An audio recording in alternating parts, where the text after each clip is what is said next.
Naruto gave us flashy hand signs, emotional trauma, and jutsu so broken they should have been banned by the Ninja Union. So today we're counting down the 10 most powerful jutsu, from terrifyingly illegal to reality-ending madness. Kicking off with number 10, Edo Tensei. Edo Tensei is the jutsu equivalent of saying, death? Yeah, that's optional. This thing straight up drags legends out of the afterlife, like, congrats, you're back at work. Infinite chakra, instant regeneration, and zero fear because you literally cannot die. Kabuto was out here running a Necromancer DLC pack, and the Shinobi World War basically turned into a greatest hits concert of trauma. The real menace isn't just the power, though. It's the disrespect. You're forcing dead heroes to fight their own students, friends, and family. That's emotional damage plus military strategy. Orochimaru invented this and somehow wasn't immediately erased from history books. The only reason this isn't higher is because it depends on preparation and control. Still, if morality had a health bar, Edo Tensei deleted it in one hit. Sliding to number 9, Tailed Beast Ball Bijudama. The Bijudama is raw chakra turned into a delete this area button. No fancy hand signs, no philosophy. Just compress hatred, chakra, and bad vibes, then fire it like a nuclear tantrum. When tailed beasts pull this out, entire landscapes change permanently. Mountains? Gone. Forests? Vaporized. Your village? Reduced to a historical footnote. What makes this terrifying is how casual it looks for them. Kurama would charge one up like he's stretching before a jog. Compared to other anime energy blasts, this one actually feels heavy. No endless beam struggles. Once it launches, something is absolutely not surviving. The downside? It's mostly brute force. No hacks, no reality manipulation. Still, if power had a sound effect, Bijudama would be bass boosted.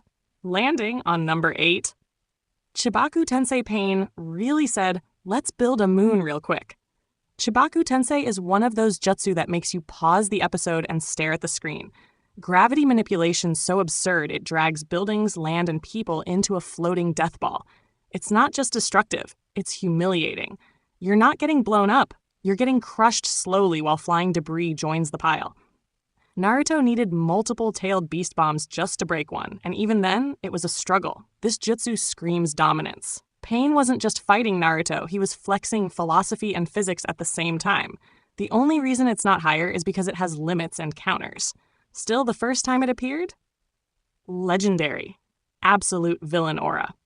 Looking at number 7? Night Guy. 8 gates, gate of death. Night Guy is the definition of, I don't care what happens to me after this. Night Guy opening the final gate was pure adrenaline. No chakra tricks, no bloodline hacks, just hands, legs, and the power of insane dedication. When he kicked Madara so hard, space started bending. Every Naruto fan collectively screamed. Madara, the guy who bullied the entire Shinobi Alliance, stood there smiling like, yeah.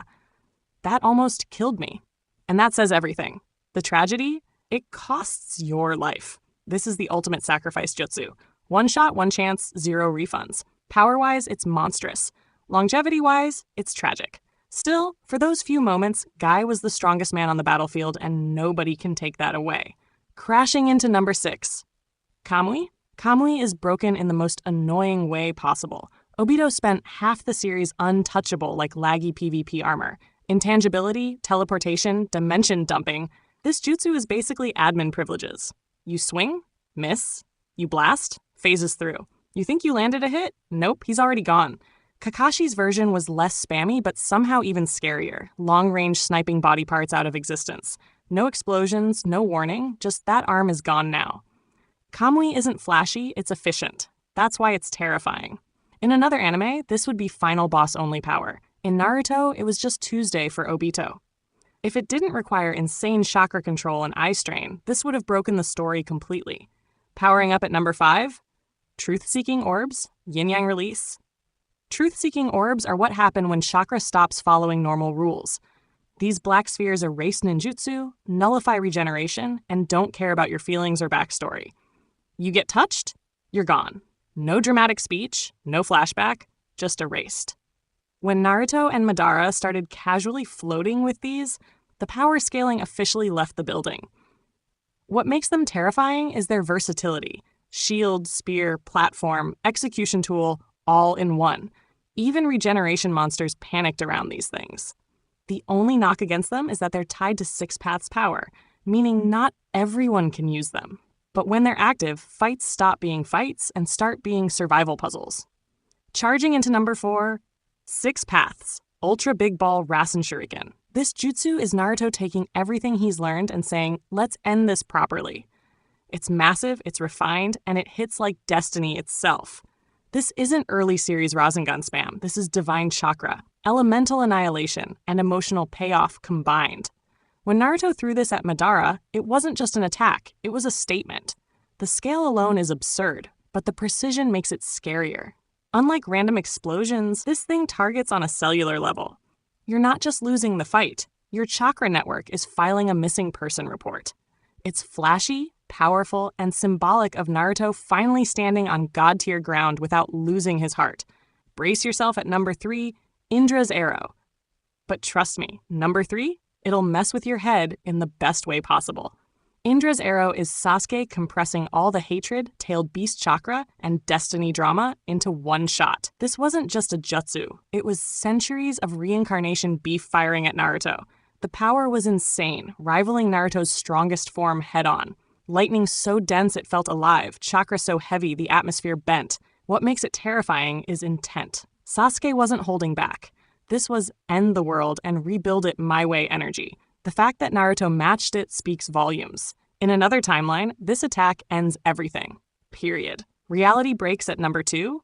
Amenominaka. Amenominaka is Kaguya casually swapping dimensions like changing TV channels. Lava world? Ice world? Gravity nightmare dimension? Pick one.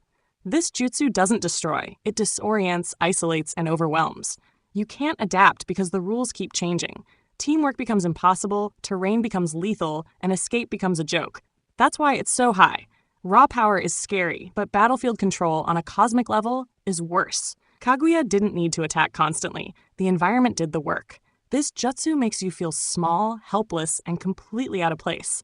And honestly, that's true god-tier terror. Standing at number 1, Infinite Tsukuyomi. Infinite Tsukuyomi isn't just powerful, it's horrifying. One jutsu, entire planet trapped in a dream they'll never wake from. No resistance, no fighting back, no epic comeback. Just peace, enforced. That's what makes it the strongest. It doesn't destroy the world. It steals free will. Every war, every struggle, every choice erased under the illusion of happiness. Madara thought this was salvation, which somehow makes it scarier. Power that rewrites reality without lifting a finger will always sit at the top. No explosions needed. Just moonlight, silence, and the end of choice itself. And that's our countdown of the most powerful jutsu in Naruto, from forbidden revivals to reality-ending illusions. If you agree, disagree, or think I committed a ninja crime with these placements, drop it in the comments, smash the like button, subscribe for more anime chaos, and I'll see you in the next one.